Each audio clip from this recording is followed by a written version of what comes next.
one of the ways to lower your glucose and hence lower your insulin levels is to fast. Just don't eat.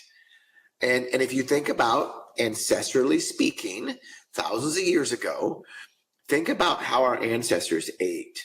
I mean, there were times where literally they didn't eat besides very small meals that they might have picked some berries and stuff like that, but not enough to sustain themselves. They didn't eat for days. Then they would hunt and they would eat pretty well for a couple days, and then they wouldn't eat for days. Our body was used to fasting. And proof of that is we're good at storing fat.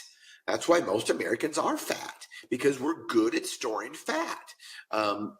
For when we didn't have food in front of us. Now, unfortunately, most Americans, and I'm going to just almost say all Americans, I don't use words like that very often, but almost all Americans, we have an unlimited access to food, especially when we get home.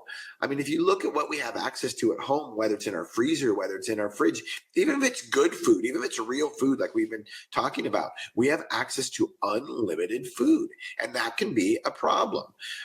So fasting will lower your blood sugar and lower your insulin levels. And anybody that's type 2 diabetic, if you want to see if type 2 diabetes is reversible, fast for 24 hours and see what happens to your glucose.